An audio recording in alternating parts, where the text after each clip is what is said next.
ایسے لوگوں کی قربانی اللہ کی بارگاہ میں قبول نہیں ہوگی۔ سود کھا کے پیسے کمائے اور اللہ کی بارگاہ میں قربانی کر دی، قربانی نہیں ہوگی، وہ قبول نہیں ہوگی۔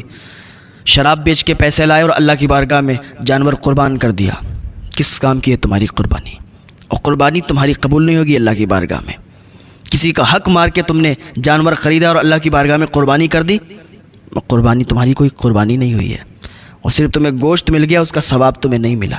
چھوٹی سی غلطی سے بھی سارا ثواب ختم ہو جائے گا۔ صرف گوشت حاصل کرنے کی نیت آپ کی رہے، آپ کو صرف گوشت حاصل ہو جائے گا، قربانی کا ثواب نہیں ملے گا۔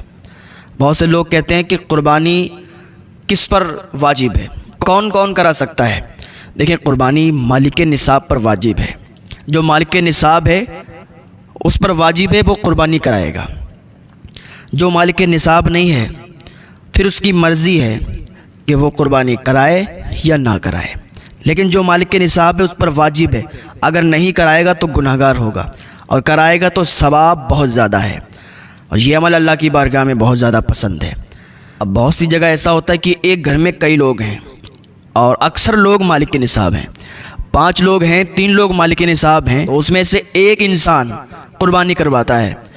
نہیں، جو 3 لوگ مالک نصاب ہیں ان کو بھی چاہیے وہ قربانی کروائیں۔ اگر وہ قربانی نہیں کروائیں گے تو وہ گناہگار ہوں گے۔ 5 لوگ ہیں، 3 لوگ مالک نصاب ہیں، تو 3 لوگ قربانی کروائیں گے، اور اگر 5 حصے ڈال دیں، 5 کی کروا لیں تو اور زیادہ بہتر ہے، ثواب ہی ثواب ہے۔ جس پر قربانی واجب نہیں ہے اگر وہ بھی کروا لے تب بھی ثواب ہے، گناہ نہیں ہے۔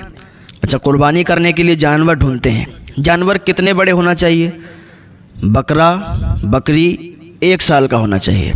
1 سال سے اگر 1 دن بھی کم ہوا نا تو قربانی نہیں ہوگی اس پہ۔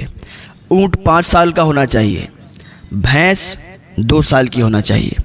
ہاں، دمبا اگر 6 مہینے کا ہے اور دور سے 1 سال کا لگتا ہے تو اس کی قربانی ہو جائے گی، لیکن اگر 6 مہینے کا ہے اور دور سے کمزور لگتا ہے تو قربانی نہیں ہوگی۔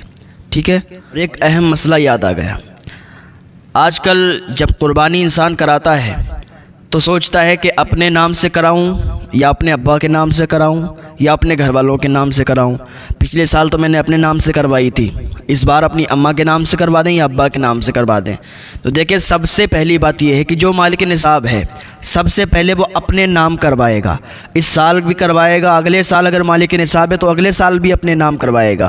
سب سے پہلے اپنے نام کروائے گا، اپنے علاوہ پھر وہ چاہتا ہے اماں کے نام کروانے سے تو اماں کے نام سے بھی کروا دے گا، ابا کے نام سے چاہتا ہے ابا کے نام سے بھی کروا دے گا۔ یعنی پہلے اپنے نام سے کروانا ضروری ہے، اس کے بعد وہ کسی کے نام سے بھی کروائے۔ پورے گھر میں جتنے لوگ ہیں سب کے نام کروائے، ایک پڈا لے لے یا حصہ لے لے۔ 7 لوگ گھر میں ہیں، ایک پڈا لے لے، 7 کے نام کروا دے، حصہ ڈال لے۔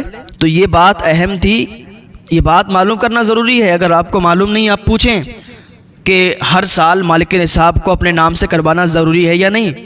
جو مالک نصاب ہے اس کو ہر سال اپنے نام سے کروانا ضروری ہے، اور اس کے علاوہ میں وہ جس کا بھی چاہے پھر کروا سکتا ہے۔ اس کے علاوہ میں پہلے اپنے نام، اس کے علاوہ میں پھر دوسروں کے نام کروا سکتا ہے۔ قربانی ہوتی ہے تو بہت سے لوگ سوچتے ہیں کہ یار جب چھری پکڑیں گے اپنے آپ اور چھری اپنے آپ چلائیں گے تبھی وہ قربانی مانی جائے گی ہماری۔ اگر ہمارے نام سے اور ہم نے چھری نہیں چلائی تو قربانی نہیں، یہ غلط طریقہ ہے۔ آپ نے اپنے نام سے قربانی کی ہے اور آپ چھری چلانا جانتے ہی نہیں ہیں، آپ نے چھری نہیں چلائی، آپ نے چھری پہ ہاتھ نہیں رکھا، تب بھی کوئی دقت نہیں ہے۔ ایسا نہیں ہے کہ اگر ہم چھری نہیں چلائیں گے تو قربانی نہیں ہوگی، یہ غلط طریقہ ہے۔